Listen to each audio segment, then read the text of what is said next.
Alô pessoal, amigos do Lacírio, bem-vindos ao segundo episódio da série Ideias Cast. Não é qualquer ideia. Ideias são os indicadores de desenvolvimento, efetividade e impacto em assistência social, que é o que a gente vai tratar hoje.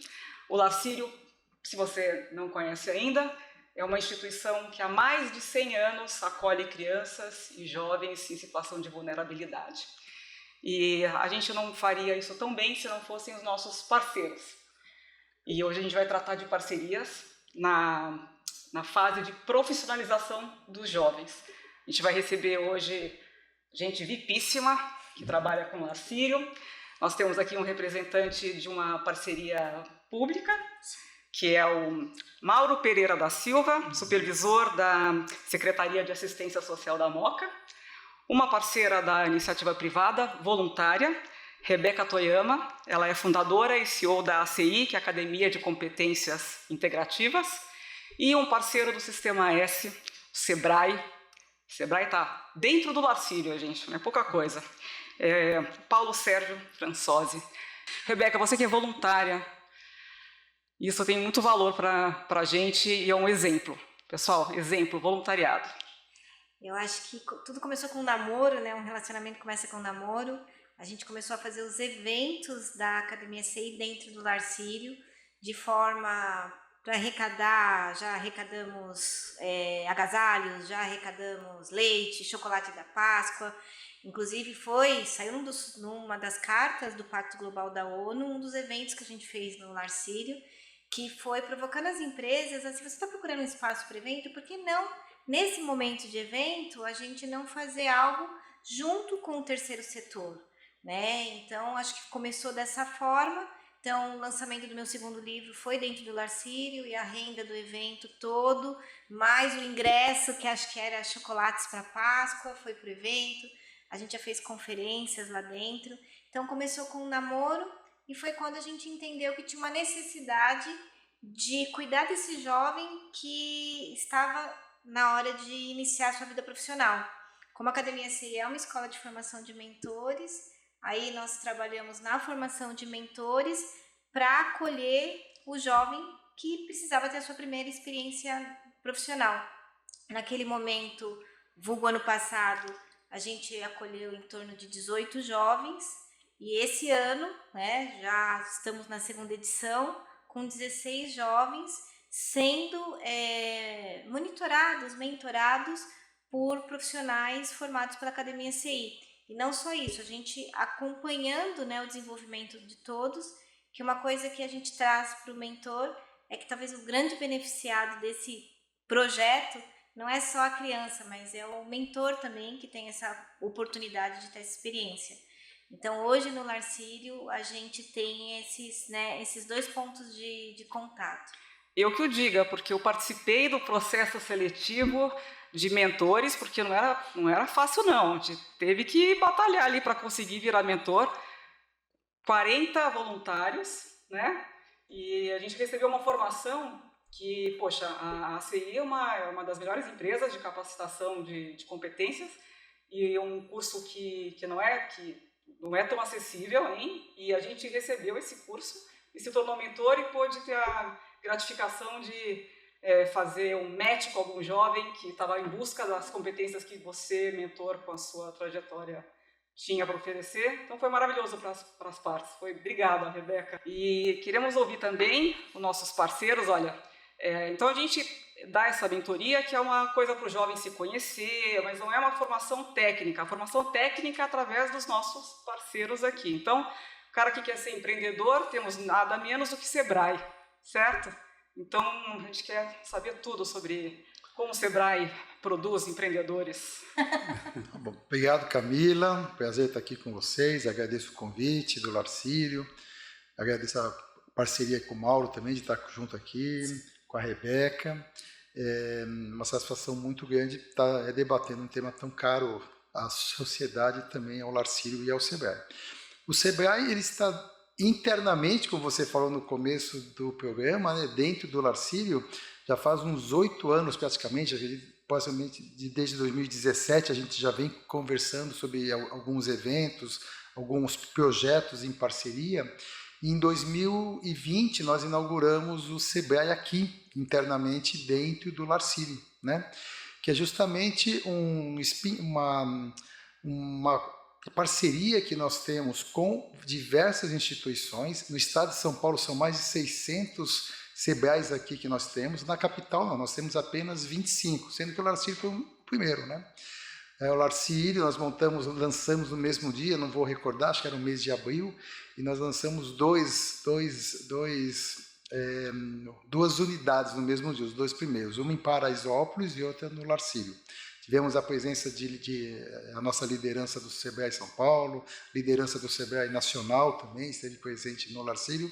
E o grande objetivo de nós termos essa parceria com o Larcírio é justamente a gente levar não somente aos assistidos, né, que nós temos alguns projetos de educação empreendedora, que posso falar um pouco mais à frente, mas principalmente também para os pais desses assistidos, né, que muitas vezes empreendem ou querem empreender ou empreendem do jeito errado e podem melhorar, né? Então, que tipo de capacitação que nós podemos levar, ou a técnica dele aprender alguma coisa, ou a parte da gestão empresarial, né? Quando a gente fala a gestão do marketing, planejamento, finanças, né? Então, esses temas são sempre levados para dentro do Larcírio por meio do Sebrae, mas sempre com a parceria, né? E só para reforçar, eu sempre digo que a parceria, ser parceiro, né? Rebeca, Mauro, Camila, é querer o mesmo cliente, que nós somos parceiros porque nós queremos o mesmo cliente, só que nós não somos concorrentes. Eu tenho a minha tarefa para desempenhar com essas pessoas que frequentam o Larcírio, que frequentam a unidade do Sebrae, e você também tem o seu trabalho junto a essas mesmas pessoas, com outro cunho, que é, no caso, assistência social e outros. Né? Nós somos complementares. Exatamente. E olha que bom, até o poder público, até não, né? Ainda Sim. bem, né? Opa! Que bom, Mauro. Queremos saber tudo sobre como o poder público atua, como você atua na Secretaria de Assistência Social. Queremos te ouvir. Sim, será um prazer falar sobre. Né? Primeiro eu quero agradecer a referência que é o Larcírio, os projetos, o engajamento, né? A execução do trabalho público é muito bem executado aqui. Mas vamos tratar sobre um tema muito delicado, né? Nós estamos falando de futuro, nós estamos falando de jovens, de adolescentes, e a Secretaria de Assistência e Desenvolvimento Social ela tem todo o cuidado no sentido de cumprir o que é preconizado pela Constituição Federal, que todo cidadão tenha direito de ter qualidade de vida, ter saúde, ter educação.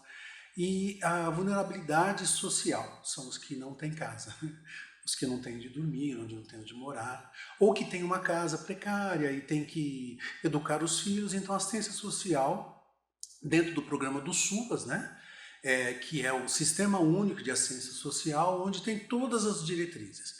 Então, quando a assistência social ela tem que atuar em São Paulo, por exemplo, ela tem uma capacidade de cumprir o que é determinado em Constituição e tudo mais, mas ela não tem braços para executá-los. Então, existem portarias, né, e que está, como se diz, especificando e detalhando cada serviço, por exemplo, para o adolescente, né, tem o CEDESP para a criança, né, que é o início da infância e o início da adolescência, tem os CCAs. Então, o Larcírio, a nossa parceria e a parceria do Larcírio conosco, ela executa um plano estabelecido por SMARDES e ela tem uma verba pública para isso e ela atende a comunidade que não tem condições, né, por exemplo, no caso do CCA. Então, tem o turno normal da sala de aula. E essas crianças... Mauro, você precisa traduzir essas siglas para o público, para mim, eu sabia, tá bom? Que você ia perguntar isso. Claro, sopa de letrinha, né? Vou deixar passar, porque já saiu CAC, já saiu MAG. Estamos perdidos aqui, vou anotar, pessoal. Vamos lá. Eu vou tentar ser mais objetivo. É a divisão da criança, a divisão do adolescente e do jovem, mas Então, tem o ciclo normal de aula, né? O período da manhã, o período da tarde e os adolescentes da noite, né? Tá. Então, quando nós pensamos, uma mãe que trabalha, que tem um filho que precisa estar em algum local, então o CCA, né? O Centro de Criança e Adolescentes, ela traz atividades lúdicas, um trabalho no sentido de não um reforço escolar, mas uma prática, desenvolvimento motor, qualidade de relação. E nesse momento que ela sai da escola, e essa mãe está trabalhando, esse pai também, esse CCA acolhe. Então é um contraturno. É né? parecido com a proposta do Lar Sírio. Exatamente, o CCA que nós temos, o convênio estabelecido, a parceria com o Lar Sírio, cumpre isso. Perfeito. Então, e são 2 ciclos, né? Tem o ciclo da manhã para as crianças que estudam à noite, então os pais deixam essa criança lá no Lar Sírio, que é muito bem cuidado e educado também, e depois de lá ela vai para a escola. Então essa é a função. Então quando nós estamos falando disso, nós estamos dizendo de uma criança na primeira infância que, por exemplo, não vai ficar dentro da casa com o irmão mais velho, correndo risco, né? Ou não vai ficar solto no seu entorno, sem o cuidado. E essa instituição, como o Lar Sírio e tantas outras que são parceiros de SMADs, tem a Secretaria de Assistência e Desenvolvimento Social. Ah, tá bom, é que fácil. É isso aí. Então, essa unidade vai acolher essa criança e vai oferecer para ela essa possibilidade de brincar, gente. Porque uma criança trancada em casa, esperando a hora da aula ou chegar da escola, sem um adulto para cuidá-lo, para protegê-lo, estar nesse local é importantíssimo, né? Agora vem a parte do desafio, porque o objetivo todo mundo tem claro. Sim. Para chegar lá é que são elas, e os adolescentes hoje estão muito diferentes do que a gente conheceu sobre si mesmo lá atrás. Quais são esses desafios? Eu quero escutar de cada um de vocês. Como lidar com esses jovens hoje, as necessidades, as potencialidades. O que cada um tem a dizer aí do que vocês enfrentam? Agora é a vez do Paulo começar. Tá bom. Muito bom, Paulo. Porque, veja, a gente sabe que o brasileiro, que o empreendedorismo é muito mais por necessidade do que por, às vezes, uma chamada espiritual, né? É uma necessidade. Então ele sai fazendo alguma coisa, mas o problema é como gerir. Então esse já é um primeiro desafio, digamos, né? Mas você sabe todos. Eu acho que assim, o que a gente percebe hoje é que muita gente, as pessoas quando chegam na vida adulta e às vezes não tem a condição de um estudo, né, de uma universidade por trás, ela vai em busca de um emprego. E às vezes esse emprego não dá para ela aquilo que ela precisa. E muitas vezes ela percebe que ela empreendendo, ela tem uma condição melhor de subsistência, né, do que se for empregada de alguém. E muitas vezes não é só isso. Para você trabalhar para alguém, vender o seu tempo para alguém, você tem que se submeter às exigências daquela outra pessoa. E muitas vezes as pessoas também não querem aceitar as reações da outra pessoa. E às vezes ela enxerga... Muito menos a famosa geração Z, né? E às vezes ela enxerga que o empreender é algo que ela sabe fazer muito bem. E às vezes é até dentro de casa. Você costura muito bem, porque você não faz umas bolsas para vender, ou colares, ou bijuteria, ou artesanato, ou um bolo de pote, ou um doce, mas você trabalha muito bem, você pode ser um marceneiro, você pode ser um marido de aluguel. Então tudo isso, as pessoas são estimuladas no dia a dia. Quando elas começam a fazer isso, elas percebem que essa autonomia, essa liberdade dela é algo que ele gosta muito e ele continua nisso. O que acontece é que muitas vezes essa pessoa ela sai para empreender e ela passa para o fazer, né? Ela é contratada, ela é solicitada para desenvolver uma atividade e desenvolve muito bem, geralmente. Mas ela não sabe como melhorar isso, né? Ela não sabe como se desenvolver, como se planejar. Então, às vezes, a pessoa pega 2, 3 serviços e não entrega um, porque ela pegou aquilo e sem planejamento da entrada e da saída. Porque nós somos uma cidade que não é mais fabril, ela não é mais industrial, então nós não temos aquele trabalho. Eu vim de um estado e para São Paulo na Meca. em 1970. Então, o trabalho, a indústria existia. Por questões muito complexas, né, nem cabe aqui, não se tem mais esse universo. Então, nós tínhamos um projeto de vida no sentido de estudarmos, nos capacitarmos. Só que hoje, um nível técnico, por exemplo, na área de engenharia, ele tem mais empregabilidade do que um próprio engenheiro. Eu entendo que hoje nós precisamos, eu sei que é um pouquinho mais adiante aí no roteiro, mas nós precisamos pensar e ouvir o que o adolescente e a criança está pedindo. Não é formal, gente, não é direto, mas é no seu comportamento. Talvez a gente não tenha preconceito por... você fica o tempo todo mexendo nesse computador, ele pode estar desenvolvendo coisas, ele pode estar criando coisas. Então eu acho que o nosso desafio hoje, primeiro, é entender esse mundo que não está dando condições para que os jovens continuem a sonhar com um futuro a partir do nosso modelo, que era estudar, aprender. Ele também aprende e atua e consegue ganhar dinheiro dentro de uma lógica nova, que eu com 63 anos não entendo tanto, mas sinto falta de conhecimento. Se a gente vai falar de desafio, a gente pode fazer uma super leitura, né? Sim. A gente está falando de mundo do trabalho, então em algum momento a gente era agrícola, né? Aí veio o carro de boi, Sim. a coisa mudou, viramos industriais, vieram as máquinas a vapor, aí veio a tecnologia, enfim, estamos na 4ª Revolução Industrial, onde as demandas são tecnológicas. E desse mundo todo globalizado, e tecnológico, e inteligência artificial, e etc., traz um primeiro desafio, que essa geração que a gente está falando aqui, ela é filha da geração que adoeceu. Né? Então, hoje a gente tem 80%, né, de pessoas medicadas, a gente tem grandes desafios. Então, essas crianças jovens agora, que a gente está tentando inserir no mercado de trabalho, elas vieram, independente de classe social, de lares adoecidos. Né? E uma relação muito complicada com o mundo do trabalho, porque foi o mundo do trabalho que adoeceu boa parte desses papais e mamães. Então você conversa com o jovem, como o Mauro trouxe, né? Você escuta o jovem e você vê que ele tem uma visão de mundo do trabalho, às vezes nada saudável, né? E ele se põe contra, né, os modelos. Né? Então, se a gente pegar também alguns indicadores do próprio Fórum Econômico Mundial, então milhões de vagas serão extintas, mas milhões e um pouquinho mais serão criadas. Então, acho que o nosso desafio, além de ter esse critério de saber que os jovens vieram de lares nem sempre saudáveis, 80%, no mínimo, eles também têm que se relacionar com vagas de trabalho que nem os pais deles, nem eles sabem que vai existir. E como eu sempre gosto de tripé, então, além de falar de saúde mental dos pais desses jovens, além de falar das mudanças tecnológicas, uma palavra muito discutida no último mês foi o tal do bônus demográfico. Então, a gente estava acostumado a ver a economia do Brasil crescer baseada em mão de obra. A gente não tem mais mão de obra, a gente tem mais vagas de emprego do que gente para trabalhar. É só pegar o setor de tecnologia, supermercado, então a gente tem um apagão de mão de obra.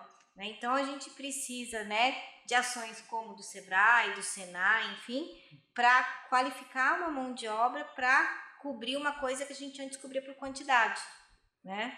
Então, assim, a gente tem muitos desafios e eu sempre olho muito com carinho para os pais, né? Que também não é só sobre essas crianças, os pais também estão pagando o preço de todas essas mudanças. Então, se for falar de desafio, a gente pode falar o programa todo. Mas é bom trazer desafios, por exemplo, né? Nós temos essa questão de mão de obra, né? A demanda deficitária para as vagas que existem, né? Mas nós temos um país desigual. Então, onde não tem condições de capacitações, tem crianças que estão à margem da sociedade, né? Nos núcleos onde é um mundo à parte, e essas crianças têm um ensino básico, um ensino público deficitário, um ensino excludente, e que não o prepara para esse mundo. Então, quando nós falamos sobre tanto a sua atuação, a atuação do Sebrae e da Secretaria, nós estamos atuando para atender justamente essa população desamparada. Então, quando nós pegamos também, vamos falar do adolescente diante desse mundo do sucesso, né? Todo mundo quer ser Neymar, todo mundo quer... Então, nesse sentido, nós temos hoje um poder midiático e um poder a partir da internet que cria um lugar tão inacessível para que o jovem que tem esse ensino deficitário, essa falta de oportunidade, os pais não têm um emprego que faça sentido, que eles desistem. E dentro do pensamento de mundo, perder a esperança para o jovem é como para o adulto perder o seu sonho, o seu projeto de vida. E a gente não mora num país, né? Vamos combinar, a gente nasceu num continente, né? Exatamente. Então a realidade, né? Assim, mesmo se for um jovem de periferia no Sudeste, é muito diferente de um jovem ribeirinho no Norte, né? Por isso que eu falei, se você jogou aqui a palavra desafio, a gente vai ficar, muda a pauta aí, senão a gente vai ficar a tarde toda, né, Paulo? Só com os desafios. Então vamos falar de estratégia, de como lidar com esses desafios? Agora é sua vez de primeiro, eu e ele já posso. Vamos lá. Eu entendo que a nossa estratégia, ela tem que, primeiro, tratar uma realidade existente.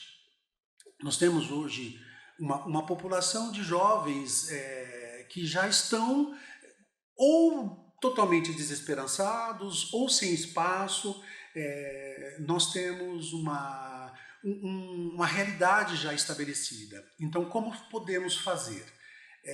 Aí o Sebrae, né? A própria SMADES, enfim. E nós temos essas crianças que estão nascendo. Então, a estratégia seria que a sociedade como um todo conversasse, não é utópico não, mas simplesmente pensar, se a educação e a saúde têm a maior verba do Estado, né, que eles sejam melhor empregados. Né? Então, por exemplo, um professor melhor remunerado, né? Uma escola melhor equipada. Né? Se nós pensarmos sobre onde esses pais vão deixar suas crianças, vamos trazer um mundo maravilhoso. Ideal seria que tivéssemos vários lares sírios, né? Para poder atender. Então, ela atende com excelência, é uma amostra, uma referência, mas nós precisamos possibilitar que outras regiões também tenham essa possibilidade. Então, seria cuidar dessa criança, cuidar desses adultos, né? Por exemplo, está na transgressão, na criminalidade, o próprio direito diz isso, não existe punição eterna. Nós precisamos ter uma maneira de recuperar esses jovens. Nós precisamos, então, esse lugar vai precisar do quê? Da vontade política, da vontade pública. E da vontade de todos nós. Eu nunca esqueço uma coisa que a Rebeca falou durante o curso de capacitação de mentores, que a gente está correndo, competindo com um dos maiores empregadores do Brasil, que é o crime. E eu acho que hoje na região norte, parece que dados oficiais, já é o maior empregador do Brasil, o crime. A gente está correndo contra isso. Então a gente tem que trazer esses jovens, mostrar que eles têm potencial, que eles podem aproveitar, que eles podem ganhar dinheiro, se remunerar de uma maneira ética. Mas com a saudável. referência que eles têm. Pois é, então a gente sempre vai tratar de estratégia, vai voltar para o desafio. Então a gente vai falar misturado, tá bom, Rebeca? Eu só concluindo, gente. Então, o que eu acho que a grande estratégia é essa vontade política e que nós tenhamos também consciência, nós adultos e avós, no meu caso, né? Eu não sei do Paulo, mas enfim, que nós possamos voltar melhor. Olha, então, é que você é jovem, então aparenta jovem. Então, nós temos que pensar em quem nós estamos votando, quem nós estamos elegendo, para poder fazer, para não ter uma verba distribuída sem dar para quem que foi empregado, como foi utilizado, entendeu? E aí, esse lugar também pode ajudar os jovens a se educarem, no sentido de se cuidarem também, para não desistirem, né? Então, para eles possam, entram na idade de votar, que nós possamos ensiná-los. E vamos também parar de glamorizar e naturalizar a esperteza. Lá atrás tinha a vantagem do Gerson, né? Então naturalizou tanto desvios de verbas, né? Que parece que é comum, né? Tinha uma cultura no Brasil que hoje, pelo menos, existe uma discussão. Isso, pelo menos, olha, eu quando tinha 15 anos, eu tenho 48, já melhorou, hein? Já melhorou, já não pega tão bem ser esperto. Já tá melhorandinho, né? Principalmente porque a gente é cobrado pelos próprios jovens, né? Olha que bom. Eu percebo que hoje o jovem tem essa cobrança muito grande, não só entre eles, mas com a sociedade como um todo. Tem uma coisa que já melhorou em tudo, a consciência. Então, acho que a internet também ajuda a divulgar coisa ruim, mas coisas boas. Então, sobre saúde mental que a Rebeca trouxe, não sei se o problema da saúde mental ele foi mais sentido nessa geração dos pais e dos jovens, ou se ele sempre houve, mas agora é comentado, virou assunto. Porque a Revolução Industrial já deixou todo mundo louco, eu acho. Desde o século XIX, eu acho. Essa coisa de trabalhar igual um robô. Acho que todo mundo, os caras foram para a guerra, ninguém voltou normal. Então, o ser humano bater bem, não sei se já bateu. Mas agora a gente fala sobre isso na sala de estar, né? Porque antes não se falava, era normalizado, não é mais. Isso é bom, né? Tudo bem que eu vou querer ouvir a opinião do psicólogo. Mas, assim, falando de saúde mental, que é o tema que você puxou agora, eu estou desenvolvendo um pensamento de entender um pouco mais sobre isso, que eu vejo que isso é o tema principal que está acontecendo no momento, né? Sei, pelo menos é uma coisa que me impacta bastante, estou enxergando muito isso próximo e em outros lugares, então estou querendo entender mais. E rapidamente eu fiz um dia um pensamento, um entendimento, o que está acontecendo nesse cenário aqui, né? E eu comecei a entender que essa questão da ansiedade, né, que é muito isso, é muitas vezes por falta de definições estabelecidas. Também. Né? Por você não ter uma resposta rápida, né, que antigamente, talvez na época dos nossos pais, o sim é sim, o não é não, ou é aqui e ali, aqui não é ali, as coisas se resolviam rapidamente. Tem razão. Hoje em dia, não, você não tem uma resposta assim, isso pode ser verde, pode ser azul, vamos pensar, vamos ver, vamos falar com outras pessoas, tem muita gente envolvida, e às vezes a resposta que a pessoa precisa, ela não tem a resposta naquele momento, e essa demora numa resposta para resolver, para aquela pessoa começar a agir, ela demora. Não, né? Então a pessoa, ela tem essa ansiedade, e talvez isso esteja acontecendo com jovens, né? E que é tudo rápido. Agora, o problema do TikTok, tudo tem que ser muito rápido. Quem que estão assistindo ainda a gente? Não. Assim.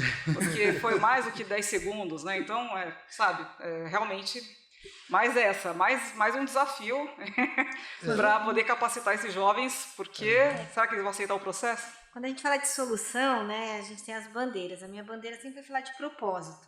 Mas a gente sabe que para o jovem de periferia você tem uma barreira de acesso.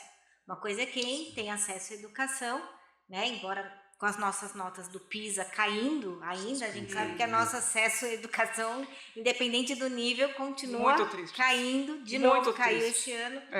Mas, tirando a barreira, né, de acesso ao propósito, eu acho que falar mais sobre propósito com o jovem, entender que ele vai fazer diferença no mundo. Eu não sei se você lembra do meu discurso na inauguração do Espaço Novo, quando eu virei para eles e falei, gente, nós precisamos de vocês. Legal. Vocês são o nosso futuro. Não tem essa Fato. que vocês precisam da gente. Fato. A gente precisa cuidar de vocês, né? Mas aí, num primeiro momento, quando eu fui fazer a pesquisa de mestrado, eu fui pesquisar bem-estar financeiro. Então, como é que a gente ajuda, né, o jovem a se relacionar melhor com o mundo da matéria, com o dinheiro? Né? E aí entendi que não foi o suficiente. Então, agora aqui, né, no doutorado, entendendo como desenvolver inteligências, como uma inteligência espiritual relacionada ao sentido da vida, pode trazer um outro olhar para esse jovem, né? E eu gosto muito de uma frase que o Alok traz, que é o futuro é ancestral. Porque se a gente olhar, né, eu estava do lado dele, a gente estava em Nova York quando ele lançou esse álbum, se a gente olhar, os povos originários tinham um olhar para o jovem que a gente não tem. Então, meus filhos não são meus filhos, eles são nossos filhos. Ai, que bom. Isso mesmo. Então é isso, quando a gente fala o futuro é ancestral, a gente precisa resgatar algumas coisas que se perderam ao longo do tempo. Então, como é que a gente laçou os mentores para o programa do Larcírio? Foi com essa fala. Eu falei, tá bom, os filhos não são nossos, mas se a gente não acolher esse jovem, daqui a pouco ele vai, de repente, fazendo coisas que não deve fazer para a sociedade. O índice de criminalidade, o Brasil de novo bateu o recorde em índice de público carcerário. Então, esses cárceres que estão... e a rotatividade, exatamente. né? É tudo então, lá, é porque a gente não conseguiu acolhê-los antes, né? Então, não é sobre o filho do outro, o neto do outro, né? São as nossas crianças, né? A minha família vem de Okinawa, né? Uma das Blue Zones, né? São o lugar onde tem o maior número de centenários do planeta. Estive lá recentemente. E lá é assim, não é meu filho, não é seu filho. Pra vocês terem uma ideia, no Japão, você é proibido de levar teu filho para a escola a partir dos 6 anos. Porque ele tem que ir sozinho para a escola. Desenvolver autonomia, né? Porque não é meu filho, não é seu filho. Quando ele está andando na rua, são nossos filhos. Não vai acontecer nada para ele. E tem essa cultura de que você população, você está no metrô, você orienta a criança ali, Exatamente. ele está bem cuidado na cidade ali. Sociedade como um todo cuida. Como a gente né? tem E que aprender com o educa, Japão, né? Não, com o Japão, com os povos originários. Também. Então, assim, a gente tem muito que Exatamente. ensinar, não acho que a gente tem que ter síndrome de vira-lata, a gente tem muito que ensinar, mas também a gente tem muito que aprender. O que a gente tem que recuperar, né? O Alok, ele é muito chegado mesmo nas populações originárias do Brasil. E Sim. é muito legal que ele faça esse sucesso e traga a importância desse olhar. Porque a gente já sabe, tem que lembrar, né? Tem que recuperar. Eu gostaria de trazer um olhar mais do meu universo de atuação.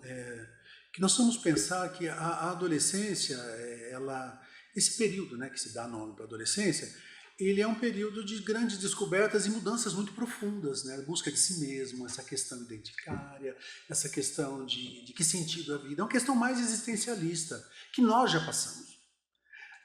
Só que nós passamos num universo de ofertas e de situações bem não tão complexas como hoje. Então, quando nós falamos do jovem que tem que decidir muito cedo, porque a sociedade, de uma certa forma, ela cria essa expectativa, né? Ou marginaliza porque não vai ter condições, ou você tem tudo e tem que ser o melhor.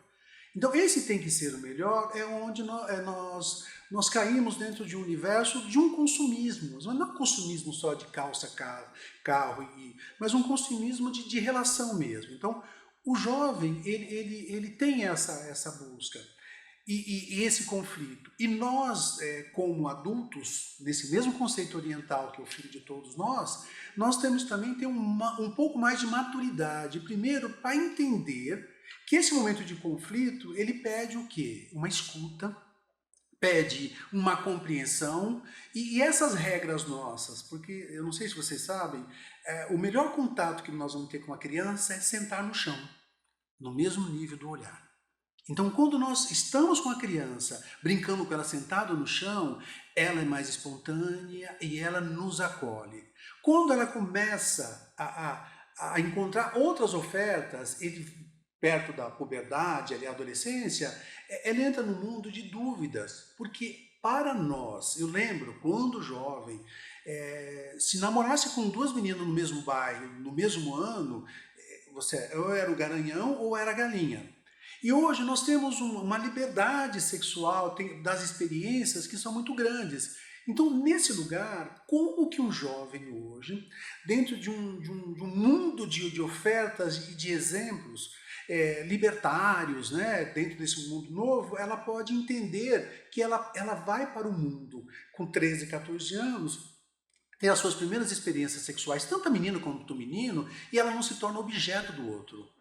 Como ela vai ser sujeito do seu desejo.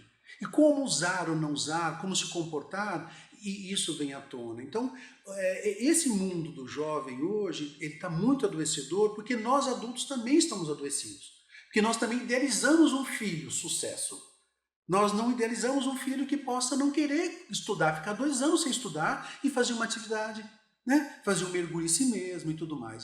Mas parece que os pais desses jovens são pais, eles estão projetando menos nos filhos a coisa da profissionalização. O pai ainda quero escutar de vocês, o pai ainda quer que o filho tenha um emprego, em vez de ser empreendedor, o empreendedor é desempregado.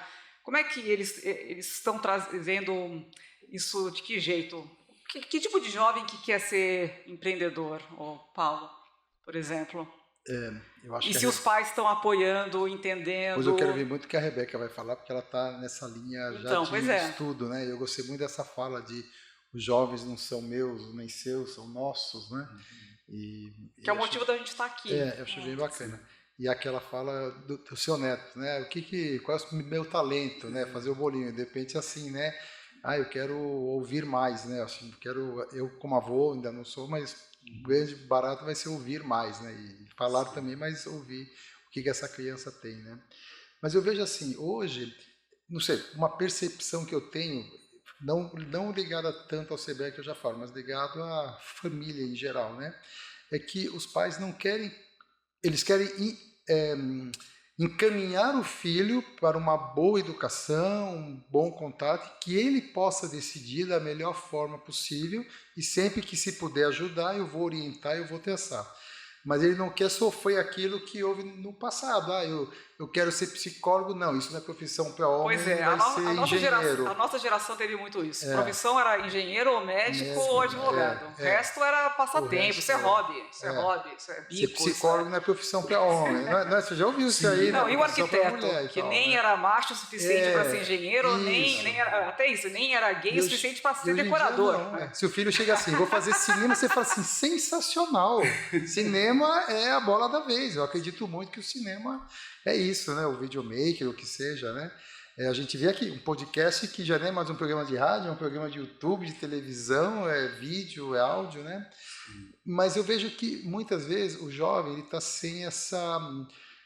Pela ocupação que os pais estão de buscar o seu lugar também no mundo ainda, né?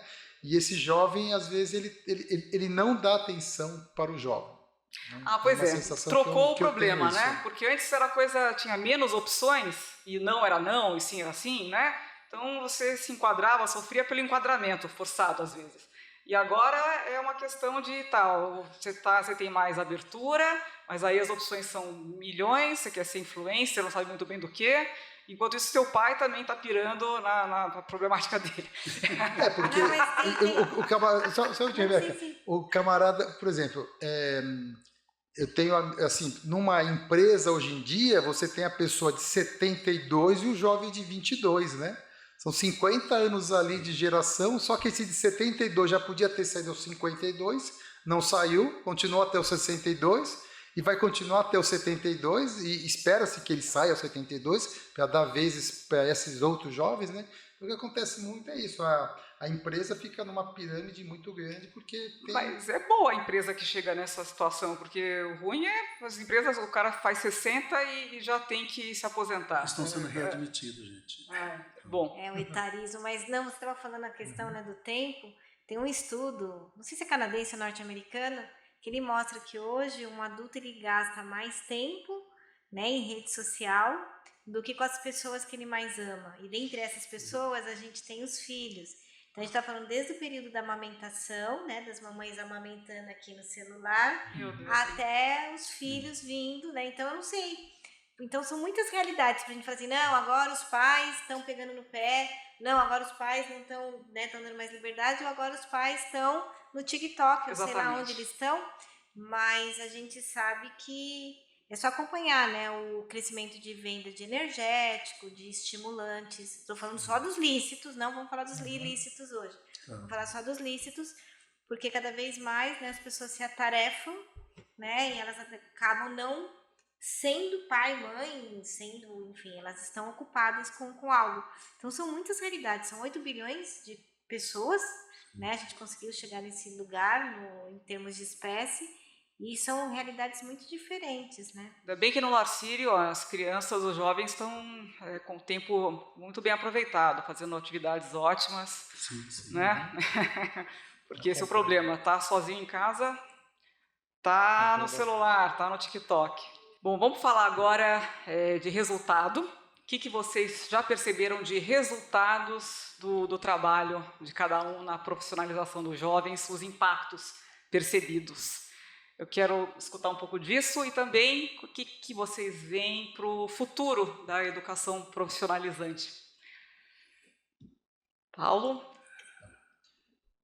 Olha, falando de Lar Sírio também, né, nós temos um trabalho bem bacana dentro do Lar Sírio, que é o Jovens Empreendedores Primeiros Passos. Então, nós levamos para dentro da escola, né, no contraturno desses alunos que estão no Lar Sírio, essa questão do empreendedorismo. Para quê? Para quando ele se tornar um adulto, ele poder optar, né, a decisão é dele, se ele deseja ser alguém que vai viver do seu próprio sustento, da sua própria iniciativa, do seu próprio risco. Pois é. Com isso, ele ser um empreendedor, né? E para ele ser um empreendedor, é muito importante que ele, desde cedo, entenda quais são os benefícios que ele terá por isso, a liberdade, tempo, horário, a decisão, quero, não quero, sou, não sou, e também quais os direitos que ele vai, quer dizer, quais os benefícios e quais os ônus também que ele vai ter, né? Da questão do o risco, o comprometimento, as parcerias. Então a gente leva isso para esse aluno já desde a idade ali de infantil, do ensino fundamental até o ensino médio, né? Então isso é algo que a gente contribui, não somente com o Larcírio, mas com todas as escolas particulares e municipais, estaduais da cidade, do estado de São Paulo que queiram desenvolver.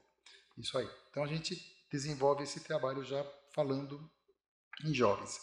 Eu vejo que o grande desafio, né, do jovem hoje em dia é a questão da comunicação entre eles também, não somente entre a família, como a Rebeca e o Mauro comentaram aqui, mas também a questão de network, né?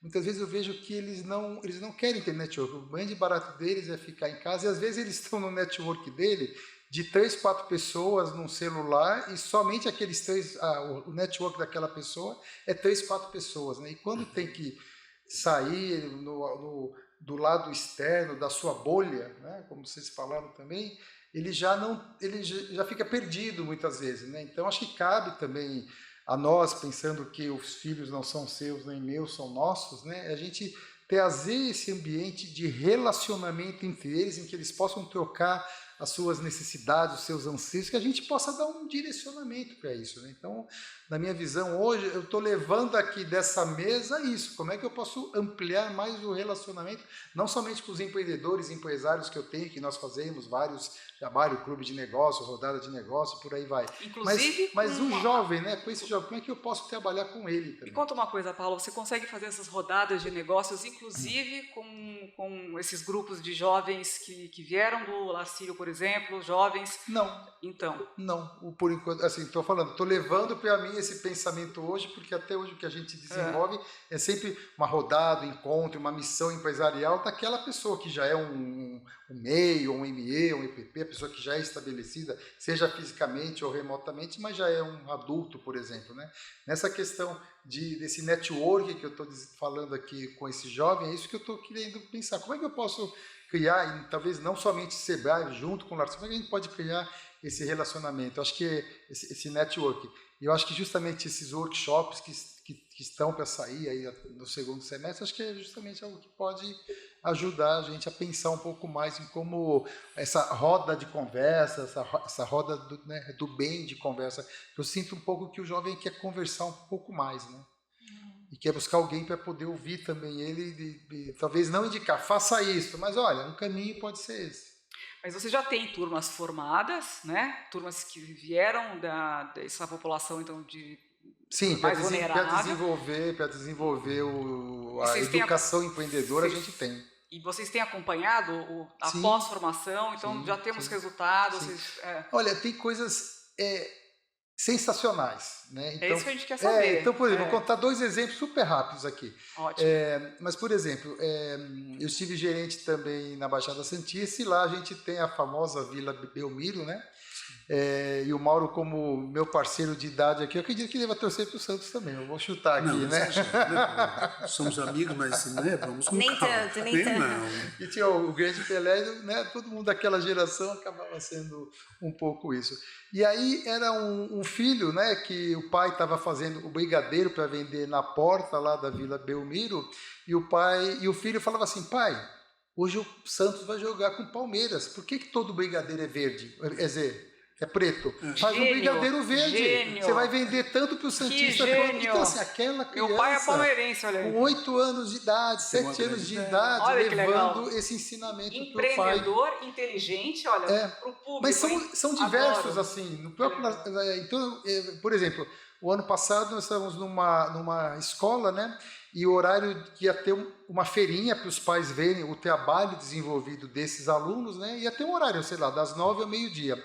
Então, quando eu estava lá vendo ali aí, então um vende um tempero, outro vende um docinho, outro vende gibi, e por aí vai, né? Assim, e ficava. Aí os meninos assim, olha, falta meia hora para fechar, são 11h30, vamos fazer uma promoção, vamos fazer 2 por 1.